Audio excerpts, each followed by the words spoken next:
Bueno, acompáñeme porque ya lo tengo con nosotros a Carlos Tomada. Carlos, lo voy a saludar por acá, mire. Como me dice el director, pase por atrás de la mesa. ¿Cómo estás? Buenas noches. ¿Cómo andas? ¿Todo bien? Sí. Bueno, a ver, yo hablaba un poquito de un marco más bien conceptual de lo que es la realidad de la Argentina, pero quiero preguntarle qué pasa en el mercado de empleo. Usted ha sido ministro de Trabajo durante muchísimos años. Usted ha sido, si no me equivoco, el ministro de Trabajo que mayor cantidad de años ha tenido en la gestión. Sí.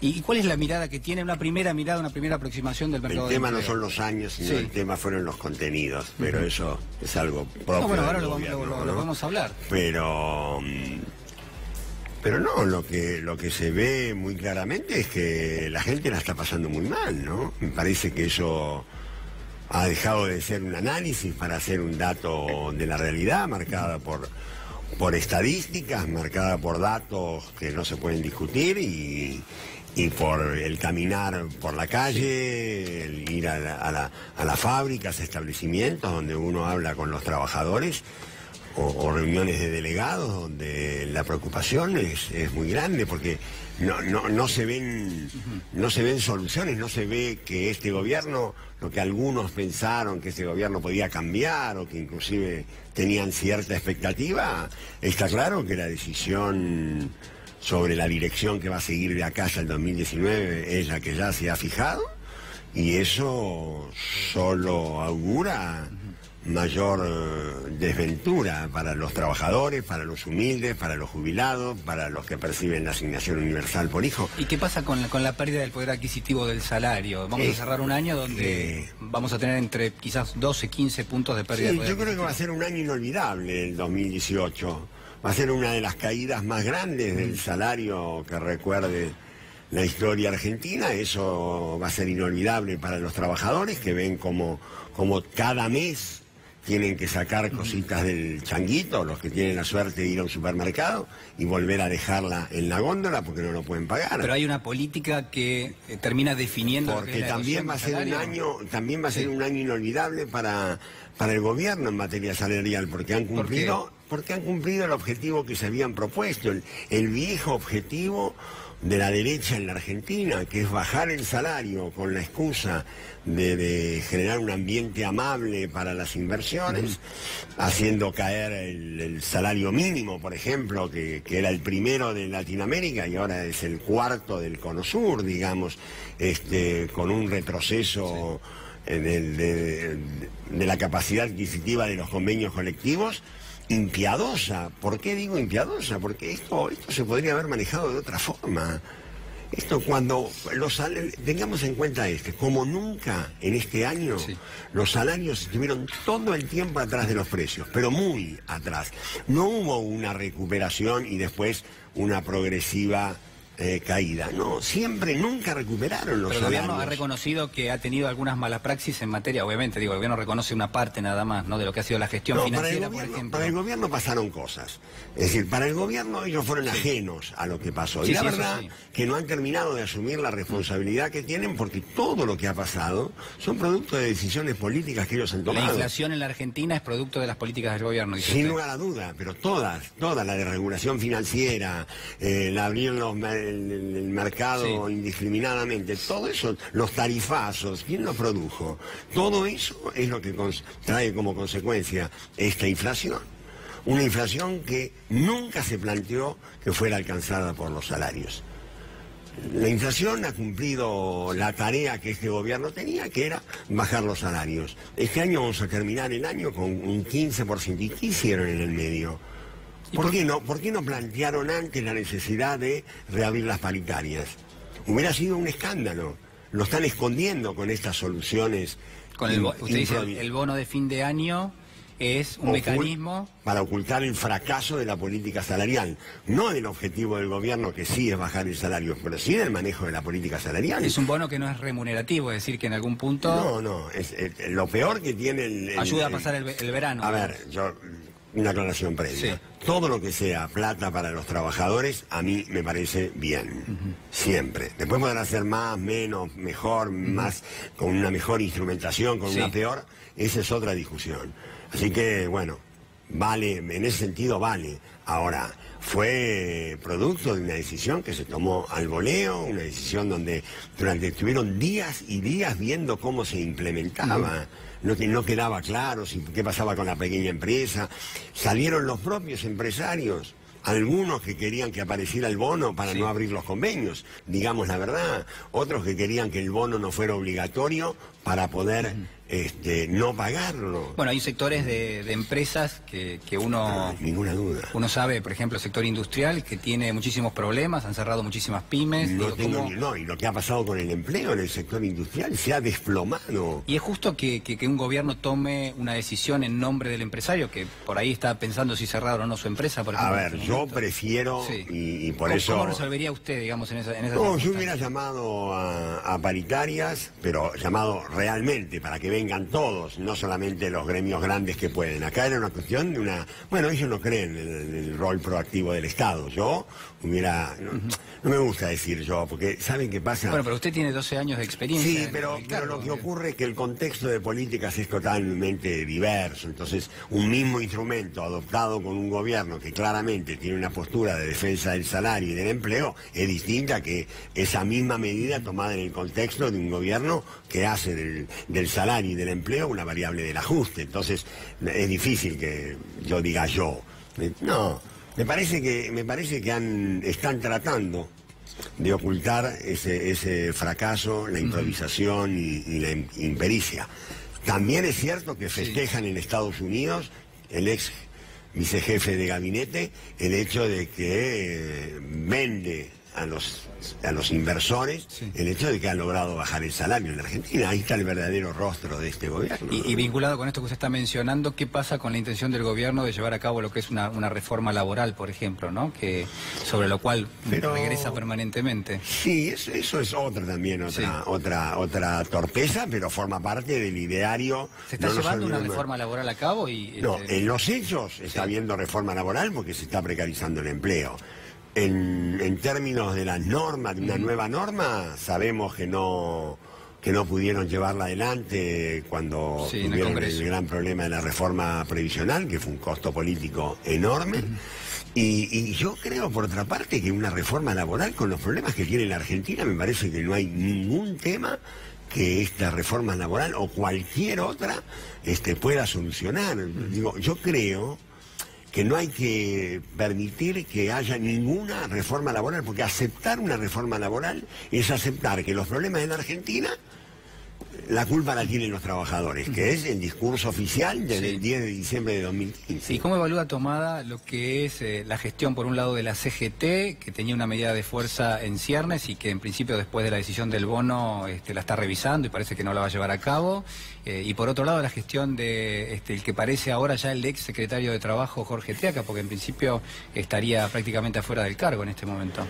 Sí, bueno, no sé, el tema de su, no sé si es renuncia o, bueno, su alejamiento responderá a razones personales. ¿Tuvo una buena gestión Teaca al frente de la cartera? Bueno, es difícil tener una buena gestión con un gobierno como este. Yo creo que no importa tanto el caso individual, sino como el conjunto de las políticas desplegadas. Digo, el Ministerio de Trabajo se ha caracterizado por una ausencia en los conflictos, por una carencia de su rol mediador y conciliador, pero son las directivas que entiendo que forman parte de la política del gobierno.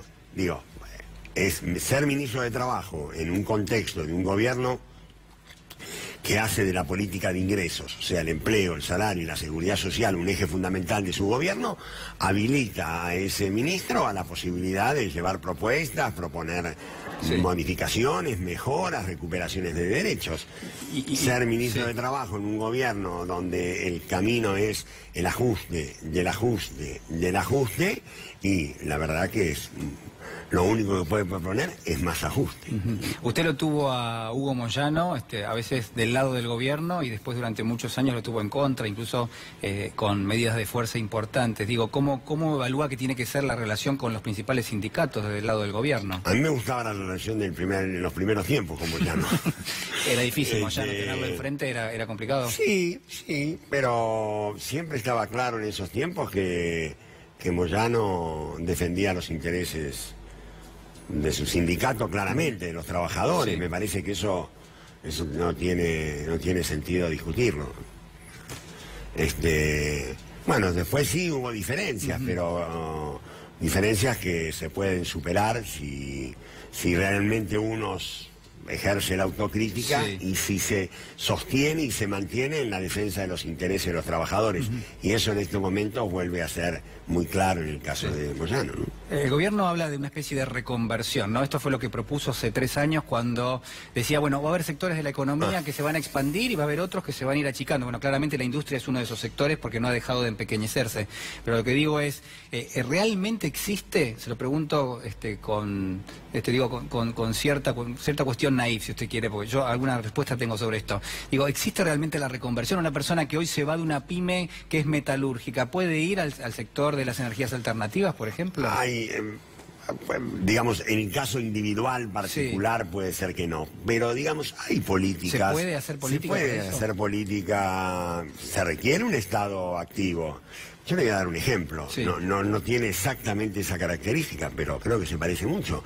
Cuando nosotros se recuperó la administración estatal de los fondos de pensión, de las jubilaciones, eso implicó que todas las AFJP, digamos, todas las compañías perdieran su razón de ser y por lo tanto se generaba una gran masa de despidos.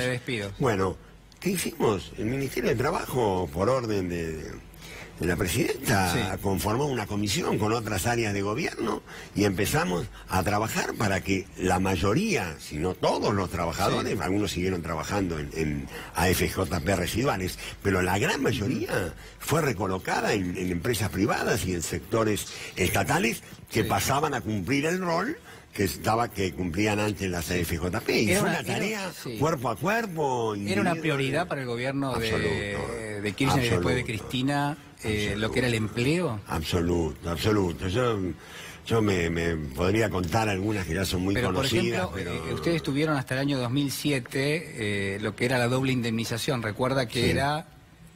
de alguna manera los empleadores tenían que pagar el 50% más de la indemnización. Fue progresivamente descendiendo. ¿Por qué se tenía eso, digamos? O sea, se continuó en rigor, ¿no? Se continuó, venía del 2002 y se mantuvo. ¿Y sirvió? ¿Le sirvió en ese momento? Bueno, por lo menos no fue un obstáculo para la creación de empleo. Lo que dicen siempre es con esa legislación no se puede crear empleo. Es el argumento que hoy es voz al gobierno, ¿no? Yo simplemente es cuestión de recurrir a las estadísticas. ¿Cuál fue el periodo que más empleo se creó en la Argentina? Ese. ¿Y por qué se tenía la doble indemnización si se suponía que el ciclo económico porque veníamos de un periodo muy alto de desocupación y muy prolongado en el tiempo. No nos olvidemos que fueron casi 8 años de desocupación de 2 dígitos. Entonces, lo que se planteó es, bueno, nosotros vamos a ir reduciendo lentamente la doble indemnización en la medida que la generación de empleo sea una realidad y se consolide. Y tal cual, cuando llegamos al dígito, o sea, cuando marcó 9,6, la doble indemnización dejó de funcionar, sin ninguna conflictividad, aceptada por todos los sectores. Como tratamos de hacer las cosas desde ahí. ¿Y son difíciles los empresarios, los grandes empresarios, seguramente han estado sentados en su mesa, digo, cuando uno tiene que discutir la posibilidad, quizás con el empresario que quiera hacer algún tipo de recorte o algo, y usted intervenía con el Ministerio de Trabajo, digo, ¿cómo se terminaba negociando eso? Bueno, había distintos comportamientos, no había un comportamiento generalizado. Hay empresarios que son esencialmente cortados por una ideología que supera incluso la defensa de los intereses de su negocio, ¿no? Por ejemplo, pueden apostar a la quiebra de sus empresas con tal de que se den los principios básicos del neoliberalismo. Usted dice, yo ahí tengo mis dudas, un empresario atente contra su propio negocio. Yo lo he visto digo, usted es el que estuvo en la mesa, yo no. Con la idea de que el mercado regula todo, con la idea de que el Estado no debe intervenir en nada, son capaces de hacer quebrar una empresa. Hay otros, en cambio, que aprovechan, la familia del presidente, que aprovechan hasta el último resquicio que le puede dar el Estado. Como beneficio del Estado, dice usted. Bueno, nadie explicó mejor la patria contratista que Franco Macri en aquel reportaje con Bernardo Neustadt, al que un joven Macri aportó sus precisiones con respecto a lo que implica aprovechar los resquicios, las rendijas que el Estado va dejando para que en esa intersección el empresario pueda mejorar su ganancia. Tomada, ¿y cómo ve, lo saco un minuto de la cuestión más del día a día, cómo ve el futuro del empleo en la Argentina? Digo, en momentos donde en el mundo se discute otras cuestiones, cómo impacta la tecnología, qué va a pasar con la industria, si eso termina derivando, por ejemplo, en un sector de servicios más importantes. De hecho, en el mundo hay una desindustrialización en marcha de muchos países que son realmente relevantes. Digo, ¿qué pasa en la Argentina? ¿Dónde estamos parados en este caso? El problema es que hay dos problemas. Por un lado, que esta vuelta a discutir temas que parecían que ya no se tenían que discutir más en la Argentina nos saca de la posibilidad de discutir estos temas que son los importantes. Yo agregaría también el tema de la economía social en la otra punta, digamos, del mundo del trabajo. O sea, qué es lo que pasa con la nueva tecnología, con los trabajos de punta, y qué pasa con la economía social como una dimensión nueva. Eso por un lado. Pero por otro lado está también el contexto político. Mire, hoy en el mundo el tema del trabajo es un tema muy importante, muy importante. Yo creo que no se le da, digamos, ha llegado casi a, yo diría, a laboralizarse la política. Pues hasta desde el punto de vista social es relevante. Bueno, las migraciones ¿a qué responden? A la falta de trabajo, entre otras cosas. ¿No? Pero además el trabajo, digamos... Hoy se está decidiendo qué países van a trabajar y qué países no van a tener trabajo. ¿Por qué? ¿Cómo es eso? Bueno, hay países donde se manda todo el trabajo, lo hemos visto en el sudeste asiático, y hay determinados trabajos que no se hacen más. En el mundo nos falta trabajo. ¿Pero usted está de acuerdo, por ejemplo, con cerrar la economía para que la Argentina sea un país industrial en algunos sectores donde se supone que no es tan competitivo? ¿Por qué la palabra cerrar? No, yo digo... Administrar el ingreso de bienes a la Argentina me parece que es una política que han seguido todas las potencias para lograr serlo. Alguien me puede decir, bueno, en otros tiempos. Bueno, en otros tiempos políticos. En otros tiempos políticos también la nueva tecnología se incorporó sin generar el desastre que algunos anuncian que va a ocurrir. Yo no estoy tan seguro que la nueva tecnología es algo que vaya a ir definitivamente en contra del empleo. Habrá transiciones. Ahora esas transiciones serán más rápidas o más lentas según el tipo de gobierno que haya en ese país. Porque hoy mismo, por ejemplo, nosotros tenemos hechos ahí en el CETID, en el Centro de Estudios, algunos estudios, algunas investigaciones con la OIT sobre el impacto de las nuevas tecnologías, por ejemplo, en el sector bancario.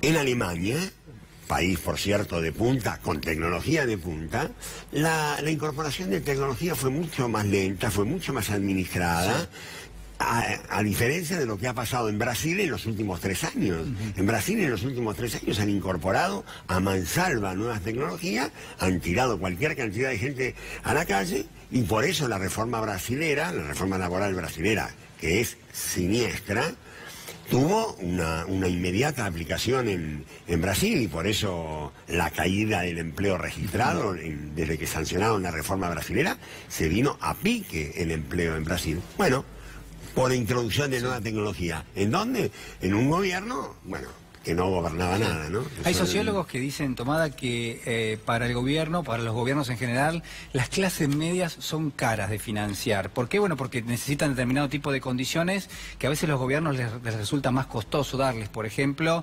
educación, salud, ¿no? Que en medida que se demandan de una forma proporcional realmente importante. Pero quiero decirle, el mercado de trabajo también. La clase media que necesita puestos de trabajo del sector de la industria, del sector de los servicios. Digo, ¿cuál es la experiencia que tiene con respecto a esto? Experiencia. Yo tengo lo que pasó en la Argentina y lo que la historia argentina nos enseña. Es cierto, la industria es la que genera empleos de mayor calidad, de mayor también de mayor calificación, y eso me parece bueno. Yo no creo que haya llegado el tiempo, y mucho menos en la Argentina, del fin de la industria, ¿no? Me parece que hay políticas que pueden generar ese tipo de empleo. ¿Por qué? Porque la pregunta sería, en todo caso, yo no sé qué quiere decir esto de que hay economías que... Bueno, depende de dónde coloque uno a la economía, al servicio de qué objetivo. Acá me parece que esto está muy distorsionado. El rol de la economía y de los economistas es preocuparse solamente por el equilibrio fiscal y el equilibrio cambiario. Yo tengo mis dudas. No, pues si ese es el objetivo... que no, si me acepta la acotación. No, pero es el credo. El credo es... La mirada fiscalista, dice usted.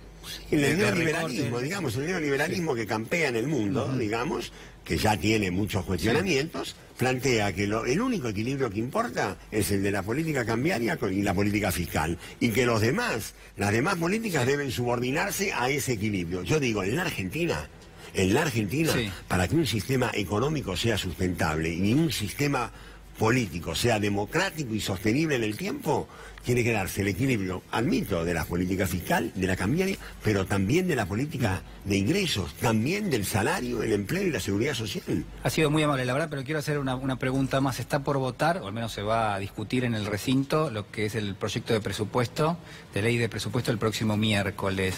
¿Le parece que es un proyecto que es sensato? Que es un proyecto, ya se ríe, pero digo, ¿le parece que es un proyecto que le sirve a la Argentina para el año próximo? No, de ninguna manera. Creo que, y de paso, ya que usted me lo pregunta, hoy parece haber un sector, tal vez como pasó en diputados, un sector de senadores que tienen dudas en qué hacer. Sí, La Pampa, Formosa y Tucumán. Sí, más que de la región, digo, la pertenencia ideológica que ellos mismos se adjudican, y no soy yo quien para juzgarlo, no tengo el peronómetro ni quiero tenerlo. No, digo, fue noticia durante el día, ¿no? Lo que digo simplemente es, ese presupuesto claramente está en contra de la independencia económica y la justicia social. A quienes se dicen peronistas, si realmente sienten eso y piensan de esa manera, que tomen las tres banderas históricas, ni siquiera modernas, históricas del justicialismo, y se pregunten, a la luz de ese presupuesto, si ahí, en ese presupuesto del 2019, se cumplen los principios de justicia social e independencia económica. Nada más. Le quiero agradecer muchísimo. Lo voy a saludar y ya nos vamos ahora. Gracias, muy amable.